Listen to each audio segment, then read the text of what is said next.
Are you finding that you're spending a little bit too much time working with existing clients and not enough time trying to get new clients? Well, you might be an order taker and not a sales professional. And that's what this video is all about. I'm going to identify the 3 ways to know if you're being an order taker, and then I'm going to give you 4 ways to make sure that you are better at sales. It's Tom Jacobs here, and this channel is all about helping the solo practitioner and solopreneur create greater impact through sales. And I do that through presentation, performance, for more profits in your business.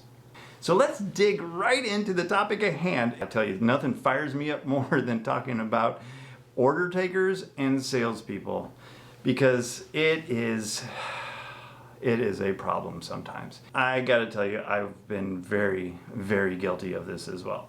You know, order takers are the type of people that just wait for the leads to show up and then basically take the order. You know, sell them the program that they were already very much committed to buying in the first place. It's like going to a restaurant and the server coming up to you and just kind of standing at the table, not really saying anything, actually probably not even saying anything. And then you go, yeah, I'll have this, this, and this. And then they go, all right, I'll be right back with it.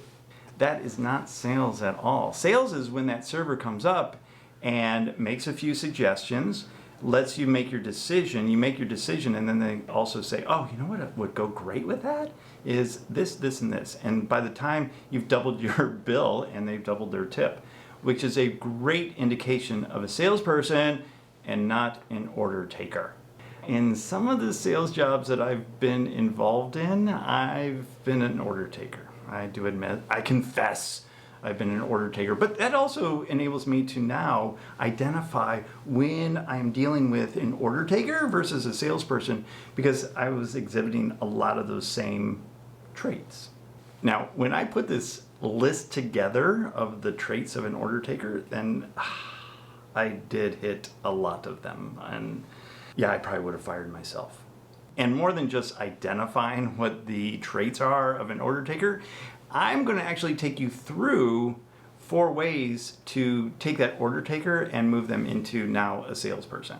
And if this is you, that's fine. It's great. Now you have some realization of where you are and where you need to work. Here are the 3 red flags that you're dealing with an order taker. Number 1, you only deal with leads that are being fed to you, or you're only working with existing clients and trying to get them to order more. To me, this is just good customer service, not sales. When you're working with an existing client, well, that's great. You need to do that. You need to keep your book of business going. But if you're not out getting new clients, then your pipeline is going to dry up. I'm not saying abandon working with your existing clients. I'm saying adding in the ability to now grow your pipeline and get some new business in there as well. Because this is what happened to a client of mine. They were doing a lot of Facebook advertising, and they have, I think it was 5 or 6 account managers. So they're advertising on Facebook, and when those leads come in, then the call service calls and books them with the account managers, which is great. The account managers just sit there and take the phone calls. Well, guess what? Facebook shut them down, and their leads dried up overnight. And what happened to those account managers? They're just like sitting there going, oh, what do I do now? What do I do? I guess I'll call some existing customers. And then those customers, they didn't need to order yet, and now they're stuck with not making any sales whatsoever because they didn't focus some time on creating some new leads into their pipeline. Red flag number 2, dealing with an order taker, is somebody that's relying too much on making discounts.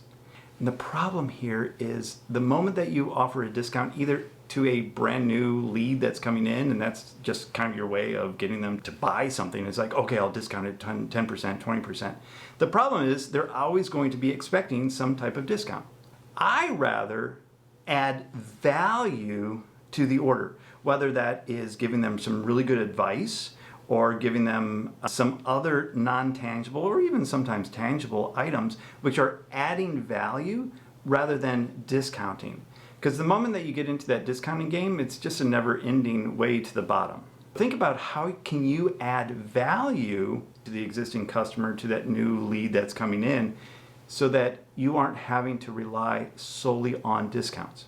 Number 3, and this is my big pet peeve, is the order taker is only listening to what exactly it is that the client is saying and not reading in between the lines and really listening to how can I expand the opportunity with this existing client and look at ways that I can start to help them in other ways with our product and service.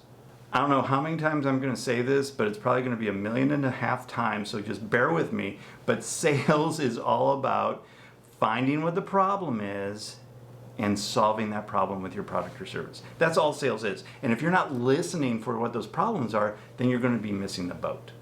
Okay, so those are the 3 things to identify who is an order taker. And if it's you, that's okay. Just have some self-knowledge of that you're an order taker, and now you need to fix it. So I'm going to give you 4 distinct ways of changing that around so that you are becoming a salesperson rather than just taking orders. Number 1, first of all, you need to have a pipeline of deals that are not relying on existing customers or leads that are being fed to you through whatever marketing that you're doing. You need to go out and either farm or hunt. Those are the 2 ways. You need to plant seeds, which is really the best way for long term, or you need to go just targeted, go get some more clients. And dedicate time during your day or during your week where you are dedicated to finding new clients. It's so easy to go back into what's comfortable and kind of servicing those existing clients, which is fine to a point, but if those existing clients aren't ordering in terms of what you need to order to hit your quotas, well, then you need to go get some new clients. And dedicated time each and every week is going to help you build out that pipeline. Now, it may not happen overnight, and most of the time it doesn't, but you are building that pipeline consistently and persistently so that if things happen on the other side, you still have this nice pipeline of leads coming into the business. Step number 2, create a referral program. If you're not asking your clients for a referral on a regular basis, then you are definitely missing out on a huge opportunity. And don't feel afraid of asking people for a referral. I mean, if they have somebody, they're going to give it to you. But they don't wake up in the morning and go, I wonder who I can refer to Tom today. I mean, that generally doesn't happen. You have to prompt it. You have to ask for it. You don't get what you don't ask for. That's what my mama always said. So why not ask for it?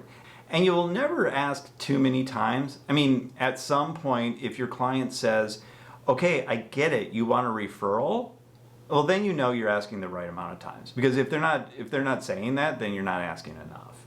And what's the worst thing that they're going to say? No. That's it.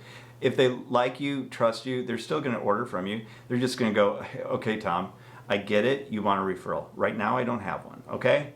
Okay, yeah, no worries. I'll check with you tomorrow. And number 3 is open up your ears. As my mama says, God gave us 2 ears and 1 mouth. And she doesn't really sound like that, but I always like to put that little southern accent in there. 2 ears and 1 mouth, use them proportionately. Always be listening. Stop talking, shh. And start listening to what your prospects and your existing clients are actually saying. What are their actual needs? How can you expand your business with them so that you are growing your business as well? Listen to them. Very, very important. I was actually very, very guilty of not listening to my clients when I owned my fitness center. And in fact, embarrassingly enough, and I hesitate to share this story with you, but I'm going to do it anyway because it's a good lesson in listening to your clients. So I have the clients working out, it's a training client. But now I have a fitness center and we do all sorts of things. We had referrals to chiropractic, physical therapy, we had nutrition programs, and then we had the regular fitness training as well. So this client is talking probably during the sessions, I'm sure she was talking, and I don't remember this at this point, but I'm sure she was saying something about her struggles with eating and things like that. Well, one day she comes in and she goes, "Oh my gosh, Tom, I'm so excited. I'm starting to work with a nutrition counselor." And I'm like, "You do know that I offer that service?" And she's like, "No, I didn't know that you offer that service." And obviously I'd made two really, really important mistakes. Number one, I wasn't letting my clients know what other services that I provided. And number two, I wasn't listening for those cues where she was saying that she was struggling with something and then offer to say, "Well, why don't we just add in the nutrition component as well?" That way she just goes to one place and doesn't have to go to two different places and potentially get conflicting information, and we can just kind of coordinate everything for her. I wasn't listening for those cues and ultimately lost out on the nutrition piece of counseling with her. So let that be a lesson to you. Make sure that you are listening to what your clients are saying and really saying, so that you can find other opportunities to help and serve them. And number four, to transition from being an order taker into a salesperson, is to get out of the office. And if that's virtual office or physical office, get out and start networking. People aren't going to buy from you if they don't know that you exist. So you have to get out and start networking. It was always very intimidating to go to networking events because I wouldn't know what to say. Well, guess what? 2 ears, one mouth. Just listen to what people are saying and then just go, "Oh, that's really interesting. Tell me more about that." That's all you need to do. And then they'll be so intrigued by your listening skills, and that they'll be like, "Oh my gosh, I feel like I've been talking the entire time. What is it that you do?" And now you can customize the presentation to them. And you can either ask them for a referral at that point for somebody that they may know that could use your services, or you just ask them if they'd like to sit down for some coffee at another time and discuss exactly what it is that you do. You don't want to be selling at the networking events. You just want to go to the next step. So definitely get out and see more people. Let them know exactly who you are. Get them to know, like, and trust you. And that is how you're going to build the business. Now, over here, I've put together a short playlist of some other videos that I think you're going to really enjoy, that are going to take you down into specifics on conversions, sales conversions, and having those conversations, and making sure that you are a sales professional and not an order taker. So make sure you check those out. And until next time, you have a great day.